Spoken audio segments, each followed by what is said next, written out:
இந்த உலகம் எப்பொழுதும் ஒரே மாதிரி இருக்கல. சமநிலை இருக்கும்போது அமைதி இருக்கும். ஆனால் அந்த சமநிலை குலையும்போது யாராவது தலையிட வேண்டியிருக்கும். அந்த தலையீட்டின் பெயர்தான் விஷ்ணு அவதாரம். விஷ்ணு அவதாரம் என்றால் ஒரு கடவுள் பூமிக்கு வர்றது மட்டும் இல்லை, அது ஒரு பிரச்சனைக்கு ஒரு தீர்வு. முதலாவது அவதாரம் மீன் அவதாரம். அப்போ உலகம் முழுக்க தண்ணீர் மூழ்கப் போகும் நிலை, அறிவு அழியப் போகும், வேதங்கள் மறையப் போகும். அப்போதான் விஷ்ணு மீன் வடிவத்தில் வருகிறார். ஏன் மீன்? தண்ணீரில் வாழக்கூடியது மீன் மட்டும்தான். அதாவது பிரச்சனை இருக்கும் இடத்திலேயே தீர்வும் இருக்கணும். மீன் அவதாரம் சொல்லும் பாடம் இது. அடுத்தது ஆமை அவதாரம். பாலக்கடலை கடையணும், அமிர்தம் எடுக்கணும். ஆனால் அந்த கடலையை கடைய ஒரு தளம் வேணும்.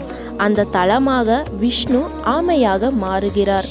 ஆமை மெதுவாக நகரும், ஆனால் உறுதியாக இருக்கும். வாழ்க்கையில பெரிய விஷயம் நடக்க அவசரம் வேண்டால் உறுதி வேணும். அதனால்தான் ஆமை அவதாரத்தின் அர்த்தம். அடுத்தது பன்றி அவதாரம். பூமி முழுக்க இருள் மூழ்கி இருக்கும். அசுரன் பூமியை ஆழத்துக்குள் தள்ளிவிட்டான். அப்போ விஷ்ணு பன்றி வடிவில் போய் பூமியை தூக்கி மேலே கொண்டு வந்தார். பன்றி அசுத்தமான இடத்தில் கூட நுழையும். அதனால்தான் எவ்வளவு மோசமான சூழ்நிலையில் இருந்தாலும் தர்மம் அங்கே போகும். இதுதான் பன்றி அவதாரம் சொல்லும் உண்மை. அடுத்தது நரசிம்ம அவதாரம். இது ரொம்ப ஆழமான அவதாரம். பகலும் இல்லை, இரவும் இல்லை, மனிதனாலும் இல்லை, மிருகத்தாலும் இல்லை, உள்ளே இல்லை, வெளியே இல்லை. அவன் நினைச்சால் இப்போ நான் சாக மாட்டேன்னு. ஆனா அவன் மறந்த ஒரு விஷயம், தர்மம் வார்த்தைகளுக்குள் சிக்காது. அதனால்தான் விஷ்ணு நரசிம்மனாக அரை மனிதன் அரை மிருகமாக மாலை நேரத்தில் வாசலின் அருகே அவனை அழைத்தார். இந்த அவதாரம் சொல்லும் பாடம், அகந்தை எவ்வளவு புத்திசாலியாக இருந்தாலும் தர்மம் அதைவிட புத்திசாலி. அடுத்தது வாமன அவதாரம். மகாபலி நல்ல அரசன், ஆனால் அவனுக்கு அகந்தை வந்தது. அப்போ விஷ்ணு ஒரு சின்ன பையனாக வந்து 3 அடி நீளம் கொடு கேட்டாரு.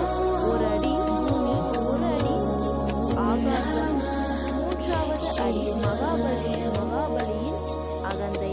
இந்த அவதாரம் சொல்லும் பாடம், பொறுமை பெரிதாக இருந்தாலும் அகந்தை வந்து அது வீழ்ச்சி. அடுத்தது பரசுராமர். இவர் ஒரு விசித்திரமான அவதாரம். அரசன் இல்லை, அரசர்களே அதிகாரம் தவற பயன்படுத்துகிறார்கள். அப்போ விஷ்ணு பரசுராமராக வந்து அதிகார அகந்தையை அளிக்கிறார். இதன் அர்த்தம் தர்மம் கெட்ட அதிகாரமும் கெட்டே. அடுத்தது ராம அவதாரம். இது முழுக்க மனித வாழ்க்கை. தந்தையின் சொல்லை காப்பாற்ற காட்டுக்குள் போனார். மனைவியை காப்பாற்ற யுத்தம் செய்தார். அதிகாரம் இருந்தும் அகந்தை இல்லை. இதுதான் மரியாத புருஷோத்தமன். ராமன் சொல்லும் பாடம், தர்மம் கஷ்டமானதாக இருந்தாலும் அதை விடாதே. அடுத்தது கிருஷ்ண அவதாரம். இது மிகவும் ஆழமானது. கிருஷ்ணன் எங்கும் தர்மத்தை நேர சொல்லல. சில நேரம் சிரிப்பா, சில நேரம் சூழ்ச்சியா. ஆனா இலக்கு ஒன்றே, தர்மம் நிலைக்கணும். கீதையின் கிருஷ்ணர் சொன்னது, நீ செயலை செய், பலனை விட்டுவிடு. இதுதான் உலகின் உச்ச ஞானம். கடைசி கல்கி அவதாரம்.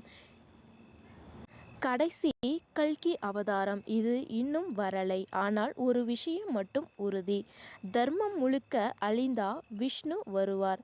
அவர் வருவது பயத்துக்காக இல்லை, சுத்திகரிப்பதற்காக. நன்றி.